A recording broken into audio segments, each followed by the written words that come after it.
오늘 본문에 나오는 니고데모라고 하는 사람이 있습니다. 이 니고데모는 당대의 최고의 지성인입니다. 그리고 엘리트 중에 엘리트라고 말할 수 있어요. 그래서 오늘 본문은 이렇게 말합니다. 니고데모라는 사람이 있는데 그는 유대인의 지도자라. 여러분, 아무나 지도자가 되는 게 아니죠. 유대인의 지도자가 될 만큼의 충분한 자격을 갖추고 있는 사람이 니고데모였습니다. 그런 니고데모마저도 오늘 본문에서 예수님과 대화를 나누는 장면에서 영적인 무지를 드러내는 것을 우리는 보게 되어집니다. 예수님이 하신 말씀을 이해하지 못하고 제대로 알아듣지 못하고 동문서답하는 그런 니고데모의 모습을 발견하게 됩니다. 여러분, 이 하나님의 말씀도요, 진리의 책이고 영적인 책이고 이 성경은요, 하나님의 감동으로 된 것이기 때문에 우리가 단지 지식의 눈, 글자를 읽을 수 있는 눈이 열렸다고 해서 우리가 성경의 의미를 깨우치는 것은 절대로 아니죠. 이 성경은요, 하나님의 말씀은 영적인 눈이 열려야만이 우리가 성경을 깨닫게 되어진다는 사실입니다. 이 영적인 세계가 열리지 않으면요, 우리의 신앙은 앞을 향해서 나아가기가 쉽지가 않습니다. 영안이 열리지 않으면 우리는 아무것도 할 수가 없는 것입니다.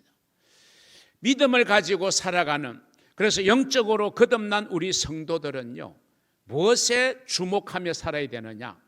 보이지 않는 세계, 여기에 우리는 집중해야 돼요. 세상 사람들은 모두가 다 보이는 세계에 집중합니다. 그런데 믿음을 가진 사람, 영적으로 거듭난 사람은 보이는 세계만이 아니라 보이지 않는 세계를 우리는 주목할 수 있어야 돼요. 그래서 바울은 고린도후서 4장 18절에서 이렇게 우리에게 말씀하고 있습니다. 우리가, 이 우리는 거듭난 우리, 믿음의 성도를 말하죠. 우리가 주목하는 것은 보이는 것이 아니요, 보이지 않는 것이니. 왜? 보이는 것은 잠깐이요, 보이지 않는 것은 영원함이라 그랬어요. 그렇습니다. 우리의 눈으로 보여지는 것들은, 보이는 세계는 잠깐입니다. 영원하지 않아요. 그런데 보이지 않는 것은 영원하다라고 성경은 분명히 말씀하고 있기 때문에 우리는 보이지 않는 세계를 주목하며 살아가는 그런 지혜로운 인생이 되어야 하는 것입니다. 보이지 않는 세계를 꿰뚫어 보는 눈이 열려야 우리는 비로소 하나님의 나라를 소망하고 그 나라를 위해서 살아갈 수가 있다는 것입니다. 오늘 저는 여러분과 더불어 왜 우리의 영적인 눈이 열려야 되느냐, 그 이유를 몇 가지로 함께 생각해 보고자 합니다. 그 첫 번째는 우리가 영적인 눈이 열려야만이 우리는 하나님 앞에 진정한 예배자가 될 수 있다 하는 것입니다. 오늘 우리 호산나 찬양대의 찬양의 제목이 뭐죠? 나는 예배자입니다. 나는 예배자입니다. 첫 소절의 가사가 나는 예배자입니다라고 시작이 되었어요. 그렇습니다. 우리 거듭난 모든 성도들은 하나님 앞에서 예배자로 서는 겁니다. 목사도 하나님 앞에 예배자로 서는 것이고, 여러분 모두도 하나님의 앞에서 예배자로 서는 것이다. 예배자로 우리는 서야 됩니다. 그러면 우리가 하나님 앞에 진정한 예배자가 되어야 되는데, 그 예배자가 되는 방법은요, 단순히 이 예배 드리는 공간에 우리가 앉아 있다고 해서 우리가 진정한 예배자가 되는 게 아니에요. 자, 하나님은 영이십니다. 영이신 하나님이 우리의 예배를 받으셔야 되는데, 그러면 우리가 하나님께 진정으로 예배 드릴 수 있으려면 영적인 눈이 열린 사람만이 하나님 앞에 예배 드릴 수 있다는 것입니다. 그리고 영안이 열린 사람만이 오늘 이 예배 가운데 함께 하시는 하나님의 임재를 느끼게 되는 것입니다. 이 예배의 공간에 다 있다고 여러분 하나님의 임재를 다 느끼는 분들이 아닙니다. 영적으로 열려 있어야, 지금 오늘 내가 드리는 이 예배 시간에 하나님이 함께 하셔서 하나님이 영광 중에 임재해 계시구나. 그러면 그걸 믿는 사람은요, 그걸 확인하고 보는 사람은 예배의 태도, 예배에 집중하는 모습 달라질 수밖에 없는 거예요. 하나님이 지금 이 자리에서 우리의 예배를 보고 계시는데, 그런 확신을 가지게 되면요, 우리의 예배는 달라지게 되는 것입니다. 예수님은 뭐라고 말씀했느냐? 하나님은 예배하는 자를 찾으신다 그랬어요. 우리가 이 예배를 통해서 하나님을 만나야 됩니다. 이게 예배의 목적이에요. 하나님을 만나야 돼요. 그럼 하나님을 만나려면 예배에 나와야 됩니다. 왜? 하나님은 예배하는 자를 찾으신다 그랬으니까 우리가 진정한 예배자가 되면 우리는 하나님을 만날 수 있는 거예요. 하나님을 만나야 내 삶에 힘이 생기고요, 내 삶에 소망이 생기고 내 삶에 능력이 주어지게 돼. 그래 우리는 승리의 삶을 살아갈 수 있잖아요. 자, 요한복음 4장 24절은 이렇게 말합니다. 하나님은 영이시니 예배하는 자가 영과 진리로 예배할지니라. 하나님은 영이라 그랬어요. 그러면 영이기 때문에 예배하는 자도 영으로 예배해야 돼요. 그러니까 내가 육체만 이곳에 앉아 있다고 예배되는 게 아니라 여러분이 영이 하나님과 지금 교통을 해야 돼요. 하나님과 교제해야 돼요. 그러니까 영이 열려 있어야 되는 거예요. 그래야 하나님의 임재도 하나님의 은혜도 느끼고요, 기도와 찬양과 말씀 속에 역사하시는 하나님의 손길을 우리는 체험하게 되는 거예요. 영과 진리, 진리가 뭡니까? 예수 그리스도이고 말씀이잖아요.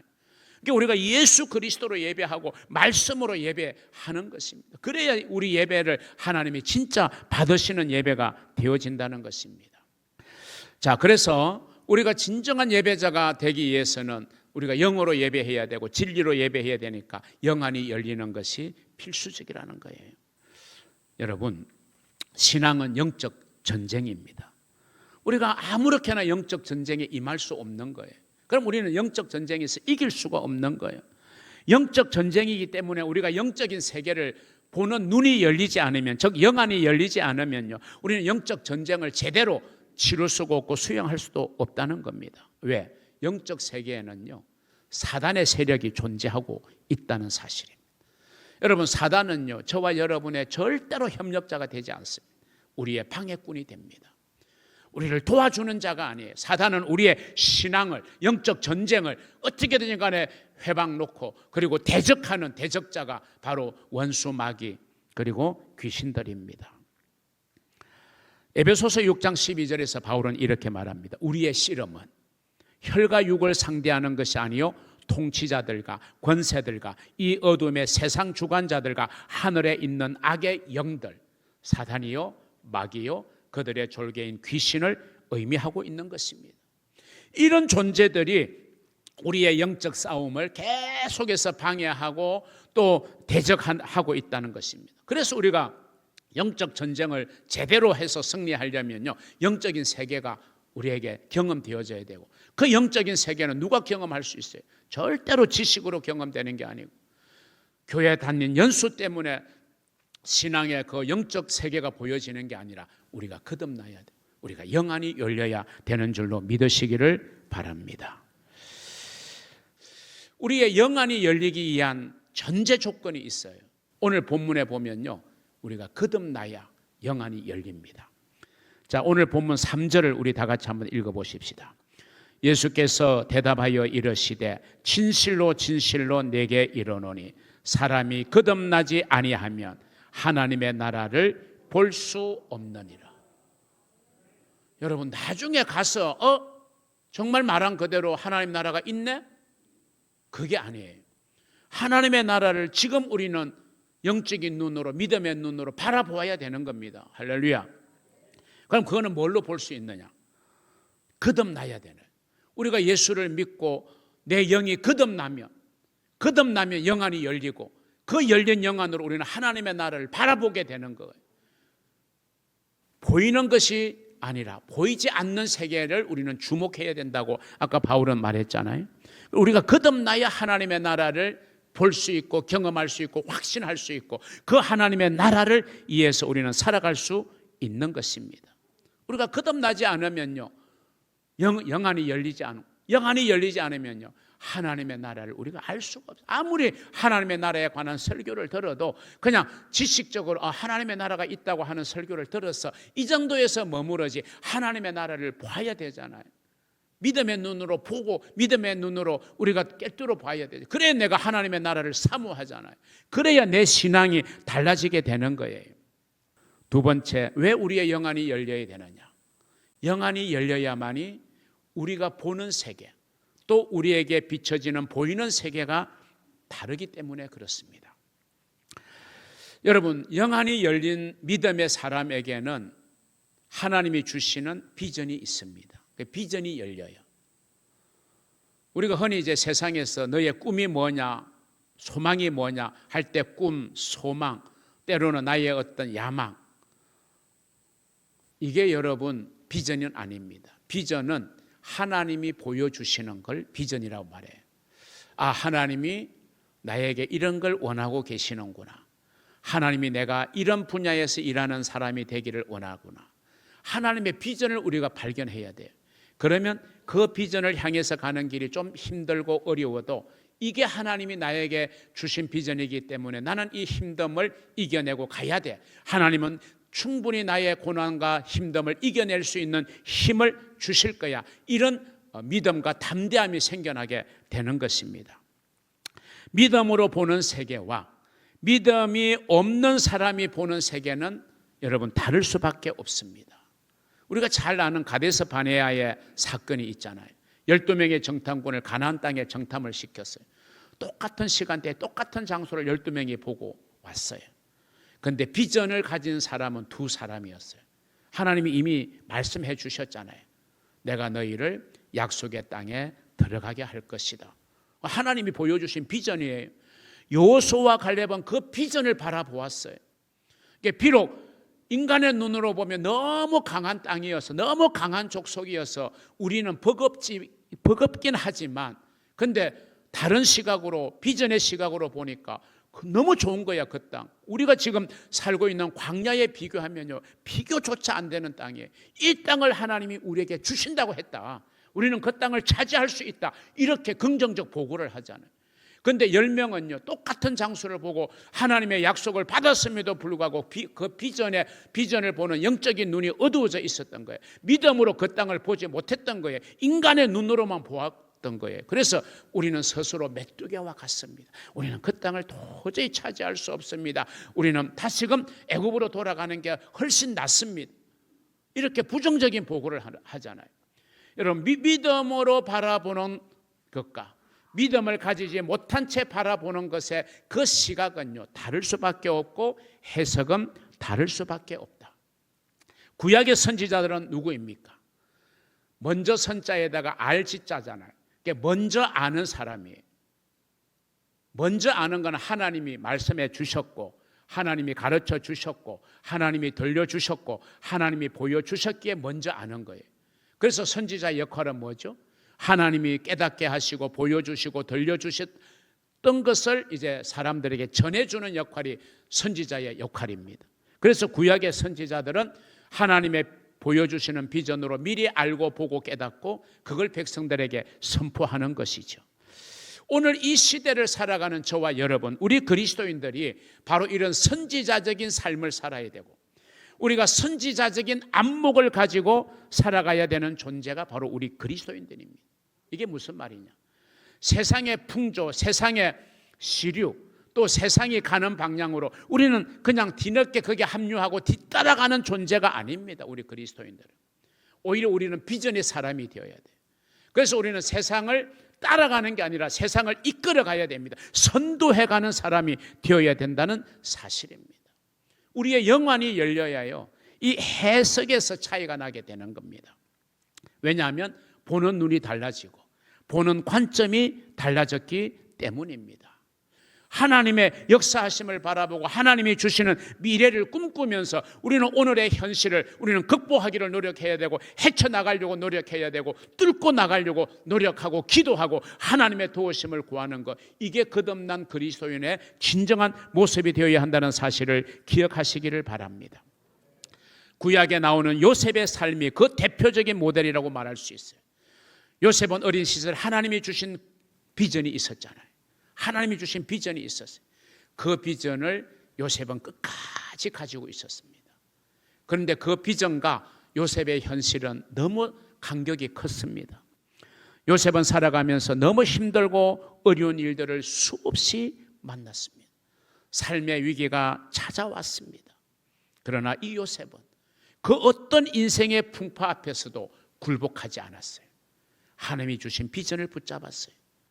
그는 보디발의 가정에서나 감옥에 들어가서나 심지어 출세하여 애굽의 총리가 되어서나 언제나 하나님과 동행하고 하나님이 주신 비전을 가지고 깨닫고 알게 되고, 그래서 그것을 선포함으로 점점 요셉이 등극하게 되는 놀라운 역사가 일어났죠.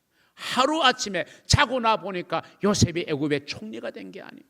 요셉이 끝까지 비전을 붙들고 연속되는 고난과 시련과 역경 속에서도 그 비전을 붙들고 믿음의 눈으로 바라보았기 때문에 심지어 이방의 왕인 애굽 왕 바로가 요셉을 향하여 뭐라 그럽니까? 우리가 하나님의 신, 하나님의 영에 감동된 사람을, 이 같은 사람을 우리가 어디서 만나볼 수 있겠느냐. 그래서 많은 신하들의 반대에도 무릅쓰고 그를 일국의 총리로 발탁하여 7년 대풍년과 대흉년을 지혜롭게 준비하여 만인의 생명을 살려내게 되는 큰 일꾼으로 하나님이 쓰셨다는 사실. 만약에 요셉이 고난 앞에 좌절했다면, 무너졌다면, 자포자기했다면 그는 요셉이 될 수가 없었을 것입니다. 영안이 열린다는 것은 우리 앞에 펼쳐지는 현상만을 보는 게 아니라 그 현상 너머에 하나님이 주장하시고 다스리시는 우리의 미래를 보는 것을 의미합니다. 여러분은 눈앞에 있는 현상에만 주목하여 거기에 매몰되는 삶을 사십니까? 아니면 여러분의 삶을 다스리시고 주관하시고 여러분의 미래의 길을 이끌어 가시는 하나님의 손길에 여러분은 주목하고 계십니까?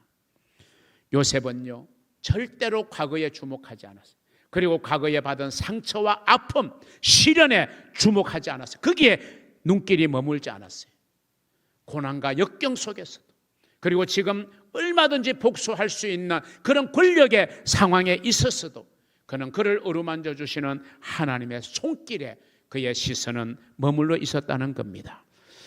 우리 요셉의 고백을 한번 정리합니다. 창세기 50장 20절 같이 읽습니다. 당신들은 나를 해하려 하였으나 하나님은 그것을 선으로 바꾸사 오늘과 같이 많은 백성의 생명을 구원하게 하시려 하셨나니. 저는 이 구절 앞에요, 얼마나 자신을 돌아보게 되고 무릎을 꿇게 되는지 몰라요. 어떻게 하면 요셉이 이렇게 위대한 고백을 할 수 있을까? 우리 모든 그리스도인들이 해야 될 고백이라고 저는 믿습니다. 이 고백을 두 가지로 구분해 볼까요? 처음에 뭐라고 그랬어요? 당신들은 나를 해하려 하였으나. 처음에는 죽이려고 했죠. 차마 형제를 죽이지는, 아우를 죽이지는 못하고 애굽의 상인의 손에 종으로 팔아버렸어요. 노예가 된 거예요. 당신들은 나를 해하려 하였다. 이건 뭐예요? 요셉 앞에 펼쳐진 현상을 말하잖아요. 요셉이 직면한 현상은요, 노예가 된 겁니다. 그리고 그 노예가 된 게 형들이 자기를 팔아버린 거잖아요. 형들의 배신이 얼마나 가슴에 상처가 되고 아픔이 되었겠어요. 자, 그 다음 구절요. 하나님은 그것을, 형들이 나를 악하게 헤아려 한 그것을 뭘로 바꾸었다?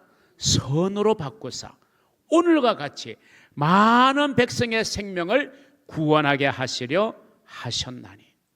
하나님이 그것을 선으로 바꾸사 오늘과 같이 많은 백성의 생명을 구원하게 하려 하셨다. 이 구절은요, 현상에 주목하는 것이 아니라 현상 너머에 있는 하나님이 주장하시는 요셉의 미래, 요셉에게 보여주신 비전에 그는 집중하고 주목하였던 것을 우리에게 보여주고 있는 말씀입니다. 이 요셉의 고백이 저와 여러분의 삶의 고백이 될 수 있기를 주님의 이름으로 축원합니다. 영안이 열려야 우리는 부정적인 해석가가 아니라 긍정적인 해석가가 될 수 있고, 영안이 열려야 고난 앞에 탄식하고 원망하고 불평하는 자가 아니라 고난 속에서도 하나님의 뜻이 있음을 생각하고 기도하고 또 기도하면서 내가 단련된 후에는 나를 정금같이 나오게 하실 하나님의 손길을 여러분이 기억하시기를 주님의 이름으로 축복합니다. 마지막 세 번째, 왜 우리의 영안이 열려야 되느냐? 그래야만이 승리의 길이 보이기 때문에 그렇습니다. 여러분, 신앙은 영적 전쟁이라고 그랬잖아요. 전쟁은 승리해야 되죠. 패배하면요 너무나도 입는 피해가 큽니다. 우리는 승리해야 돼요. 여러분, 영안이 열려야 영적 전쟁에서 승리합니다. 여러분, 영안이 열리기 위해서 우리는 거듭나야 되잖아요. 예수를 정말 나의 구원자로 받아들이면 그 사람은 이제 거듭나게 돼요. 그런데 여러분, 거듭났다고 해서 끝난 게 아니에요. 그 거듭남이, 그 영적인 눈이 열림이 계속 유지가 돼야 되고, 또 영적인 눈이 잘 관리가 돼야 되잖아요. 우리가 육신의 눈, 시력을 한번 생각해 보십시다. 어떤 분은 시력이 나빠져서 안경을 쓰지 않으면 생활이 불편한 분도 계세요. 어떤 분은 녹내장, 백내장 수술을 하는 분도 계세요. 어떤 분은 뭐 콘택을 끼기도 하고 뭐 여러 가지 방법으로 그 약해지고 또 약해진 시력을 보완하면서 생활하려고 합니다. 저를 생각해 보면요, 하나님이 제 머리카락은 많이 거두어 가셨어요. 그런데 제 눈은 하나님이 지켜주셨어요. 저는 아직 60대 중반인데 노안이 안 왔습니다. 저는 안경 쓰지도 않고 콘택을 끼지도 않고 글자, 적은 글자든 큰 글자든 별로 저는 어려움 없이 보았어요. 그런데 요즘 들어서 조금 제가 불편을 느끼는 게 눈이 왠지 모르게 좀 침침해지는 느낌이 있어요. 그래서 여러분이 느끼시는 분도 계실 거예요. 아니, 옛날에 목사님은 성시교독이나 성경을 읽을 때 더듬거리는 게 하나도 없었는데 요즘 따라 가끔 글자가 조사가 틀리기도 하고 이런 걸 느끼신 분이 계실 거예요. 그만큼 제가 지금 요즘 눈이 약간 침침해져서 교독문에 보면 여러분이 읽어야 되는 것은 굵고 큰 글씨지만 사회자는 아주 얇고 짧은 글씨예요. 이게 굵고 큰 글씨는 아무런 부족함이 없는데 작은 글씨도 대부분 다 보이긴 하는데 가끔 안 보일 때가 있어서 제가 머뭇거릴 때도 있고 좀 틀리게 발음할 때도 있어요. 그래서 제가 한번 이제 안과를 가서 좀 눈에 대한 종합 검진을 한번 제가 해보아야 되겠다 이런 생각도 하게 되는데요. 여러분, 우리가 시력은요 관리를 해야 됩니다. 그럼 마찬가지예요. 우리 영적인 눈도요 관리가 필요해요. 영안이 잘 유지가 되어야 되고 더 영안이 밝아져야 우리가 더 깊은 세계를 볼 수 있고 깨달을 수 있잖아요. 우리가 하나님의 말씀을 깨달으려면요 영적인 눈이 확 더 열려야 되는 겁니다. 자, 영적인 눈이 잘 관리되게 하는 두 가지의 요소가 있고요. 그게 우리 신앙의 요소이기도 해요. 마치 수레의 두 바퀴처럼 수레가 아무리 비싸고 좋은 거라도 바퀴가 고장이 나고 펑크가 나면요 수레는 무용지물이 되고 말아요. 그럼 두 바퀴가 있어야 되잖아요. 우리의 신앙의 두 바퀴, 또 영적인 눈의 두 바퀴가 뭐냐면요 일관되게 성경은 말합니다. 말씀과 기도입니다. 그래서 우리는 말씀을 가까이 해야 되고 기도에 힘을 써야 됩니다. 그래야 우리는 영적인 눈이 관리가 되고요 영적인 시력이 잘 유지가 되어서 우리가 영적인 것을 깨달을 수가 있고 영적으로 무디지 아니할 수 있는 겁니다. 여러분, 승리는 내게 있는 것이 아니라 우리의 영적인 눈이 열리는 것에 달려있고 그래서 하나님을 바라보는 것에 내 인생의 승리가 달려있다는 사실을 기억하시기를 바랍니다. 그런 인생을 사는 사람, 어떤 경우에도 어떤 역경에도 우리는 낙심하거나 포기하지 않습니다. 하나님이 함께 하시는 손길을 바라보고 살아가는 복된 성도들이 되시기를 바랍니다. 여러분의 영적인 눈이 환하게 열리게 되기를 주님의 이름으로 축원합니다. 영적인 눈이 열려야 우리가 하나님이 기뻐 받으시는 하나님이 찾으시는 진정한 예배자가 될 수 있고 영적인 눈이 열려야 우리의 보는 시각이 그리고 우리가 바라보는 사물과 어떤 사건과 현상의 해석을 우리는 올바르게 할 수 있고 우리 앞에 펼쳐져 있는 현상 너머에 하나님이 주장하시고 섭리하시고 다스리시는 하나님의 미래를 우리는 볼 수 있고 그래야만이 우리의 인생, 우리의 신앙은 승리의 삶을 살아갈 수 있다는 사실을 기억하시고 여러분의 영적인 눈이 열리는 영적 에바다의 축복이 여러분 모두 위에 함께 하시기를 주님의 이름으로 축원합니다.